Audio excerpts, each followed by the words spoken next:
예, 그러면 청와대를 연결해서 우리 청와대 그리고 정부의 대응은 어떻게 되는 건지 좀 더 자세히 짚어보도록 하겠습니다. 청와대 심수미 기자 연결돼 있습니다. 자, 심 기자, 오늘 문재인 대통령의 발언 수위가 높다는 반응입니다. 사실상 한일 관계가 강대강 대결 국면으로 접어들었다고 봐야지 될까요?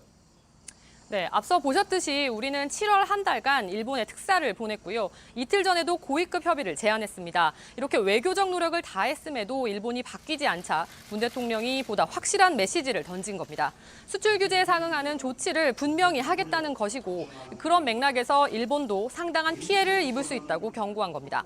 일본이 일방적으로 확대한 수출 규제 조치에 명분이 없다는 점도 분명히 했습니다. 문 대통령은 강제징용 판결에 대한 무역 보복이라면서 인류 보편적 가치와 국제법의 대원칙을 위반하는 행위라고 비판했습니다. 경제적으로 자유무역 질서에 위배되는 행위라고 했습니다. 일본은 또 안보 문제라고 주장을 하고 있지만 이 역시 제3기구 검증을 받지 않은 우리의 제안은 거절하고 있는 상태입니다. 예. 이번 조치로 가장 우려가 되는 것은 우리 기업의 피해 아닙니까? 청와대는 여기에 대해서 뭐라고 이야기를 합니까? 사실 정부가 더 일본을 향해 날을 세우는 핵심 배경이 바로 경제 문제입니다. 문 대통령은 우리 경제의 미래 성장을 가로막아 타격을 가하겠다는 의도라고 했습니다.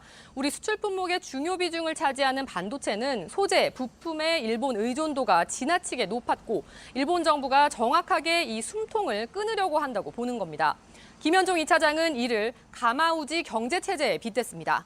아무것도 삼키지 못하게 목줄이 죄어 있는 상태에서는 아무리 물고기를 사냥해도 어부 좋은 일만 시키는 이 가마우지 물새처럼 우리 경제도 그동안 소재 부품의 원산지인 일본 배만 불리는 꼴이었다는 겁니다. 때문에 오히려 이번이야말로 일본 의존도를 대폭 낮추고 소재 부품 강국으로 나아갈 기회라고 김 차장은 말했습니다. 예. 자, 강대강 국면이라고 하더라도 외교적인 채널은 계속 열어놔야지 될 것이고 또 외교적인 노력 계속 해야지 된다는 이야기들 나옵니다.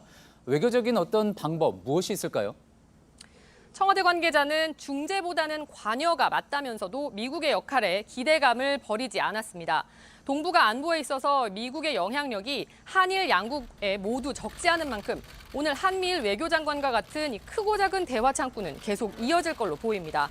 이 대화와 함께 외교적인 압박도 할 텐데요. 우선 외교부 조세영 차관은 나가민의 주한 일본 대사를 초치해 이 화이트리스트 제외 결정에 항의를 했습니다. 또 국제 무대에서 일본 조치의 부당함을 피력하는 노력도 계속할 것이라고 청와대 관계자는 밝혔습니다. 예, 잘 들었습니다. 청와대에서 심수미 기자였습니다.